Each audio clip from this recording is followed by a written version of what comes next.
Good. I'm Satterfield. I'm here from ringtv.com with George Peterson, the trainer of three-time world champion Paul Williams. George, one of the first questions I want to ask you that you kind of unveiled to me when Lamont Peterson was fighting Amir Khan in December, that you might be related to Lamont Peterson in some way. Oh, absolutely. What happens is it's my great-grandfather. We're first cousins, and we come out of the same area. His grandfather, his father, we both from Edgefield, South Carolina. So Edgefield, South Carolina is just a little spot on the map. But I'm proud to be from Edgefield, South Carolina. So you feel it somewhere down the line you guys are related. Y'all both ended up in the sport of boxing. Yes, absolutely. Check that out. Now, let's talk a little bit about why Paul. We're here in Millersville, Maryland, at a gym that's kind of sequestered, and it's called the Club 1, and it's in Maryland. Now, Paul is listed as being from Aiken, South Carolina. He is trained in Virginia, but he's also in Maryland. Can you tell us, how all of that, tie all of that together for us? Well, really, this DC area is the boxing mecca of boxing. And just 12 years ago, 15 years ago, there's 6 world champions right out within a 15-20 mile radius. So what happens is we got quality boxing in this area. We being from this area know that if you want some good training, good sparring, it's here in the DC area, the DC metropolitan area. Now, what particularly about this gym, owned by Kristen Jeter, and her husband is Tony Jeter, who's also an amateur, well, he's a professional boxer, at least part-time because he has a full-time job with a plumbing company. What about this particular location have you settled on for the past year? Well, they opened up to us. We had gotten a number of invites before we came here, but when we got here, the door was just open for us. Everything readily available to us, and we just felt right in. We felt as though we were home. Okay. Now, obviously, Paul has got a fight coming up, and what we're here for is his Nobuhiro Ashita. He's fighting the guy that just his big win, breakout win, was a knockout, first-round knockout of James Kirkland, who's a southpaw but has a little bit different style than Paul. Paul is obviously a very high-volume activity fighter. Can you tell us a little bit about what you expect out of Paul in this fight? Well, one thing about Paul has always been Paul. We know Paul is a warrior. Paul comes to fight. And Paul fight everybody that no one else wants to fight. We know that. So that night, February the 18th, he's going to be out, and you're going to see the old Paul Williams. But what happened, I know very, very little about Ashita. And I think that's good for us because we don't have nothing to really prepare for here. So I like that more so than anything else. Now, you did see the fight with Kirkland. Well, it wasn't much of a fight. Right. And it's my understanding he had another fight since then. And that was the first round knockout. So it hadn't been very much. He's tall. He's 6'3". And they tell me he's real tough. So, but we've been down that road.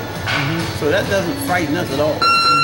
Obviously, you want to focus on this fight, but in the past, people have said, and in fact, 3 of his toughest fights were against southpaws.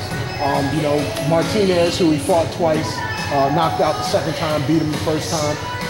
Carlos Quintana, who he lost to the first time, knocked him out in the first round the second time, and then obviously the disputed decision win over Lara. Can you discuss why those fights were so tough? Is there any notion about southpaws that have been tough for he's been labeled as having trouble with southpaws. It's not so much of that. He beat some of the best of southpaws and had absolutely no trouble at all with it. There was Sean Bay Mitchell that he beat. There was Winky Wright that he beat. And since you mentioned Quintana, he beat Quintana. Knocked him out in the first round. Absolutely. So what happened is that fight with Quintana, the first fight, Paul just wasn't Paul. Quintana, who in the world is Quintana? He couldn't get up for that. You know what I mean? But after he lost, he got up for it. You know what I mean? Then when he comes back, then he fought Martinez, the first fight. Of course, he won the first fight decisively. But you know, coming back on the second fight, he got caught. And that happens in boxing, but that doesn't make him a gladiator because he got caught. Because, you know, I've seen many of them get caught in boxing. If the punch is thrown and it lands correctly, it doesn't kill you. My little grandbaby, if it lands correctly, you know what I mean? It can put you out. And that's what happened. They both threw a hook at the same time. This hook landed before Paul's hook. So, okay. But now, they fought Paul 12 months before this, and he fought 12 rounds. He threw the same hook. You know what I mean? So, but we've been asking for it, and we've been wanting it back. And I don't see this guy retiring until he avenged that loss. I just don't see it. So you said Paul won't retire until he avenge that loss. How many fights do you think that will take? I mean, we ready now. You know what I mean? It's just them. They have to bite on. You know what I mean?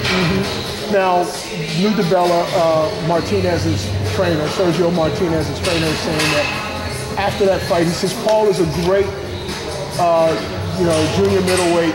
He would be a great welterweight, but he's not necessarily a great middleweight, even though he fought a great middleweight in Martinez. Would you like to have that fight? Obviously, Martinez is now 160 pounds and considered the best at 160. Where would you fight that fight? How do you see that fight coming about? Anywhere from 54 to 60. We want to play on his ball field. If he wants 60, we go 60. You know, we don't see it. You see, all sports with heavyweights and light heavyweights, and been doing it for years. O'Neal Belly used to spar with O'Neal Belly. Glenn Johnson's training camp for 5 weeks. Steve Cunningham, these guys are cruiserweights. You follow what I'm saying? And here, Tony Thompson was called Tony Thompson. This guy's 6'5" heavyweight. You know what I'm saying? Southpaw. So that we don't shy away from a few pounds, like a lot of people think we would. But no, we don't do that. This guy fights. He just loves to fight. You hear guys say, hey, you don't fight tall. Well, Muhammad Ali. And there's a 7-footer over there over in England somewhere. He's 7 foot. Does he? But they're all lost. Tommy Hearn's 6'3". They're all lost. That's just a myth. There's nothing to that that'll make you want to say that. One person said at one time, oh, but look, you don't fight taller.